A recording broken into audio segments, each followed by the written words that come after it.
All right, so this one's about climate change and the fact that a lot of people around the world actually underestimate how many people around the world care about this subject. Because, these days it seems like it's not really in the media anymore, it's not really in politics anymore, and it's not even part of public discourse anymore all that much. And it might seem like people have stopped taking it seriously. And just because other subjects like wars and economics are becoming more important these days, people still give a shit. And that is backed by scientific data. And I think that's really encouraging to know. And that's important for us to know, because if we think that nobody gives a shit anymore, then we're less likely to speak up and rock the boat, because we don't want to piss off our neighbors and whatnot. But it turns out that, people do care, and it makes sense to speak up and demand change. So one project that I want to highlight in this solution, but it's really just part of what I'm going to talk about today, is the 89% project that started in April 2025. Now it's December. It's a project by a number of news outlets around the world. They say here on their website, the 89% project is a year-long global journalistic effort to explore a pivotal but little-known fact about climate change. The overwhelming majority of the world's people, between 80 and 89%, according to recent science, want government to take stronger action. But the fact that this is not reflected in our news coverage, that helps explain why the 89% don't know that they are the global majority. I really like the way Hannah Ritchie puts that here on an earlier article from 2024, where she says that people underestimate levels of support for climate action. If governments, companies, innovators, and our neighbors know that most people are worried about the climate and want to see change, they'll be more willing to drive it.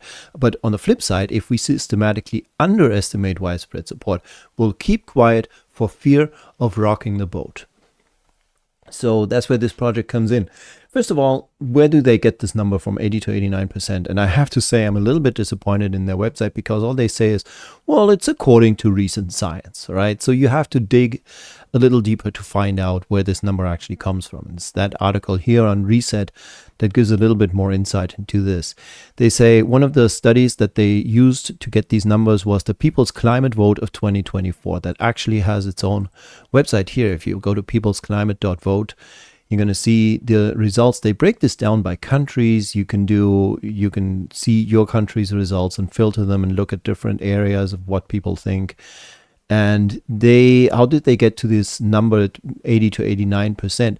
Well, they're saying that 80% of people globally want their country to do more. And it turns out that in lower income countries, that's where 89% of the people support stronger climate protection measures. So when you combine high income and low income countries, that's where you get to this conclusion that definitely 80% of people globally support stronger climate action, and then 89 is the high end on these lower income countries. I found more. I found a study here from 2025. This was published by the EU in June.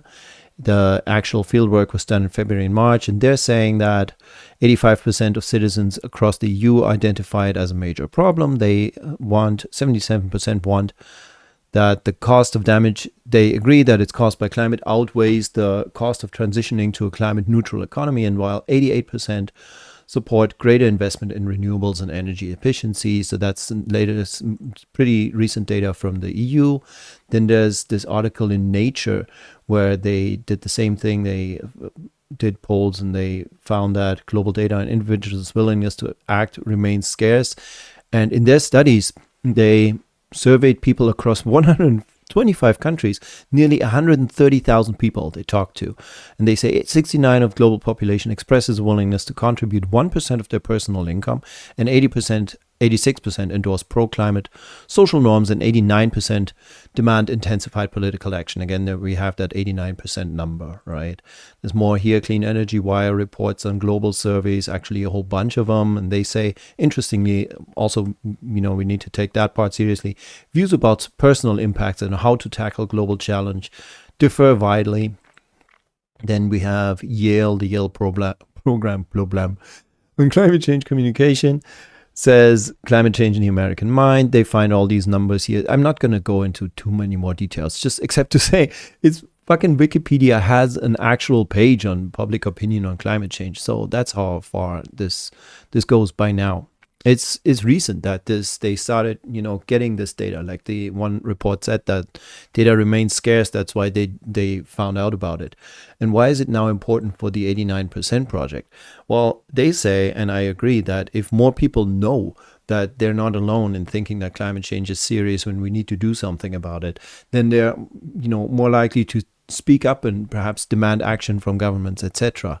The 89% project is collaboration between a whole lot of media outlets. So they're collecting stories from different outlets here on their website. If you go to 89%.org, stories that inspire, you're going to see from The Guardian and The Nation, Youth Environment Press Team, Deutsche Welle. They do a lot actually here in Germany. Current, El País, and so on and so on. I actually listed them in my article. See, so there's 11 outlets here that are taking care of this in the UK, France, US, Canada, Germany, Italy, Japan, the Arab world. Well, it's time we act, right? Because we're close to fuck the clock. I found this really interesting but also very scary quote from Ed Jarvis, who runs the Climate Majority Project, in a webinar just a couple days ago. It was on November 26th. When we talk about a 2.6 degree planet by the end of the century, we are talking about the collapse of the Atlantic Gulf Stream. We're talking about massive loss of coral reefs. We're talking about massive loss of ice sheets. We're talking about the Amazon turning to savanna. We're talking about Earth's life system shutting down on quite a dramatic scale. Which means, so let's just be really clear about what this means, because I think it's important for us to have an idea of what this really means to us and to life on this planet. So in Northern Europe, this means the end of agriculture if the Atlantic Ocean currents collapse, so the end of agriculture. It means drought and monsoon, sporadic and more intense in Asia and Africa. And it means all these fires we see in America and the floods and the fires in Australia intensifying. So we're looking at a civilizational collapse risk here. And I think it's really important we say this out loud, because we're not hearing this as bluntly as I'm putting it this evening. And I take no joy in saying this out loud from the media or from politicians. For whatever reason, we can get into that, but we're not hearing it. And what does this mean to people and to life on this planet? Well, it means huge displacement of people. We're already seeing 250 plus million people displaced by climate over the last 10 years. That is going to go through the roof, and we're going to see people dying. We're already seeing 400,000 people plus a year dying. That's a relatively conservative estimate. That's going to get worse. So, and they're going to be the most vulnerable people that suffer. So yeah, it's good to know that most people understand this and they are for action. My take on all this is that while, yes, the 89% project is a really nice push for more coverage on this and more awareness, it's going away. It's going away next April, and then that project's going to be gone. But I don't think it's just a sort of flash in the pan or something like that. It's the numbers that they're going to still be there, right? And they're going to remind us of what's real. So just fuck all that bot and troll shit you see on social media, fuck the YouTube comments and sections and the like, and fuck leaders and lobbies that attempt to bury climate change. The actual truth is that people do care about it, people take it seriously, and they want action. And that's not going to change. So the silent majority is here. It's not going anywhere.